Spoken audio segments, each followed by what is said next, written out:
Hey everyone, and welcome to our channel. Today we will talk about the Soviet-built jet seaplane. That was a first in the field of world aviation but never went into production. Soviet designers attempted to create many firsts on the planet, and in several cases, they indeed succeeded. A striking example of such success was the development and implementation of the idea of a jet-powered hydroplane. However, in reality, this concept turned out to be not so simple. The first ever jetliner never made it to serial production, and subsequent attempts didn't truly place the USSR ahead of the rest of the world. The history of this concept's development began in the post-war years when it became evident that the future lay in jet aviation. Consequently, Soviet authorities quickly established the production of corresponding engines under the designations RD-45 and VK-1.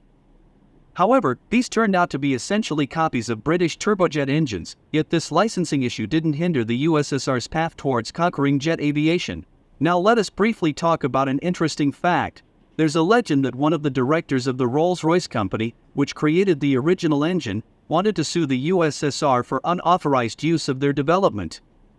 However, in reality, everything was fair, negotiations took place, and the Soviet authorities officially purchased 50 engines for their aircraft, based on which they created an engine that the English themselves did not recognize as an exact copy of theirs, so there was no lawsuit. Now, let us get back to the subject.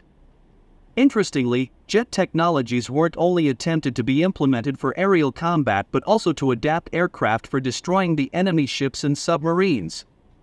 One of the results of addressing these tasks was the synthesis achieved in the Design Bureau in Taganrog in 1947, where, without a government order but purely voluntarily, the idea of creating the first jet hydroplane in history was conceived.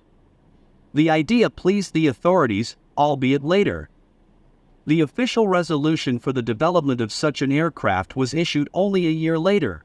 The state order implied that by 1949, a jet hydroplane with 2 domestically produced RD-45 jet engines, which should serve as a maritime reconnaissance aircraft, needed to be presented for testing. Additionally, it was envisaged that weaponry and ammunition for bombings could be installed on the model if necessary.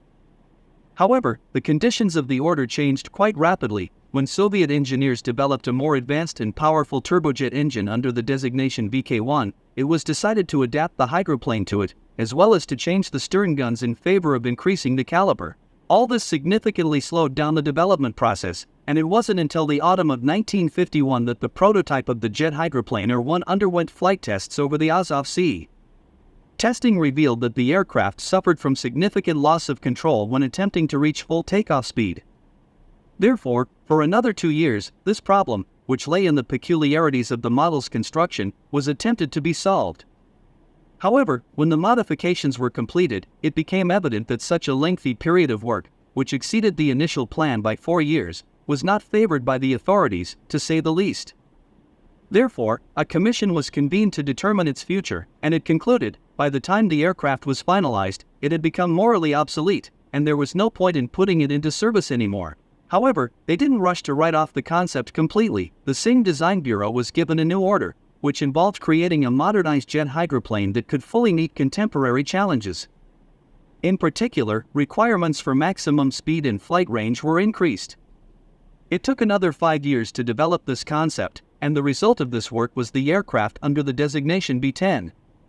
Its testing also didn't go without incidents and the need to rectify some flaws, yet at least it was given a chance to exist. Serial production of the Be-10 jet hydroplane began in the same year, 1958, and 27 units were manufactured. Initially, the concept was considered quite promising, and there were many options for its modernization. The most ambitious of the latter can rightfully be considered the plan to adapt this model for carrying a nuclear payload, the SK-1 bomb. However, real-world operations vividly demonstrated that the issues with the Be-10 outweighed its advantages, and the concept itself turned out to be essentially an anachronism in the context of jet aviation development.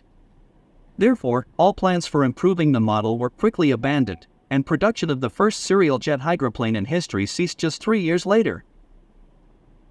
Do you think you would prefer to see such historical videos in the future? Let us know in the comments below. And if you like this content, please subscribe to the channel and share and like the videos.